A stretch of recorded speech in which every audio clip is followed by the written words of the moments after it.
ಅಪರಾಧ ಮುಕ್ತ ಒಂದು ನಗರ ಮಾಡಲಿಕ್ಕೆ ಅವರು ಪ್ರಾಮಾಣಿಕವಾದಂಥ ಪ್ರಯತ್ನ ಮಾಡ್ತಾ ಇದ್ದಾರೆ.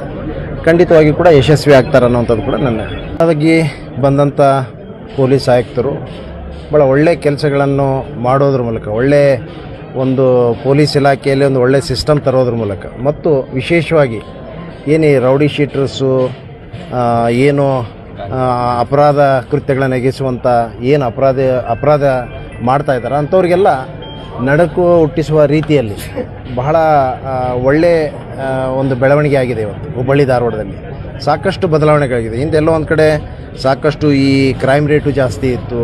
ವಿಶೇಷವಾಗಿ ಈ ಡ್ರಗ್ಸ್ ಮಾಫಿಯಾನು ಕೂಡ ಬಹಳಷ್ಟಿತ್ತು. ಅವರು ಒಂದು ವಿಶೇಷವಾದಂಥ ಕೆಲವು ಇದು ಮಾಡೋದ್ರ ಮೂಲಕ, ಸಿಸ್ಟಮ್ ಡ್ರೈವ್ಸ್ ಮಾಡೋದ್ರ ಮೂಲಕ ಭಾಳಷ್ಟು ಸಿಸ್ಟಮೆಟಿಕ್ ಆಗಿ ಅವನ್ನೆಲ್ಲ ತಡೆಗಟ್ಟಲಿಕ್ಕೆ ಭಾಳ ಒಳ್ಳೆಯ ಹೆಜ್ಜೆಗಳನ್ನಿಟ್ಟಿದ್ದಾರೆ. ಸಂಪೂರ್ಣವಾಗಿ ಕೂಡ ನಮ್ಮ ಸರ್ಕಾರವು ಕೂಡ ಎಲ್ಲ ರೀತಿಯ ಸಹಕಾರ ಅವ್ರಿಗೆ ನೀಡಿದೆ. ಖಂಡಿತವಾಗಿ ಕೂಡ ನಾನು ಇನ್ನೂ ನಿರೀಕ್ಷೆ ಸ್ವಲ್ಪ ಮಟ್ಟಿಗೆ ಏನಿದೆ, ಅದು ಸ್ವಲ್ಪ ದಿನಗಳಲ್ಲಿ ಅದನ್ನೆಲ್ಲ ಕೂಡ ಅಪರಾಧ ಮುಕ್ತ ಒಂದು ನಗರ ಮಾಡಲಿಕ್ಕೆ ಅವರು ಪ್ರಾಮಾಣಿಕವಾದಂಥ ಪ್ರಯತ್ನ ಮಾಡ್ತಾ ಇದ್ದಾರೆ. ಖಂಡಿತವಾಗಿ ಕೂಡ ಯಶಸ್ವಿ ಆಗ್ತಾರೆ ಅನ್ನೋವಂಥದ್ದು ಕೂಡ ನನ್ನ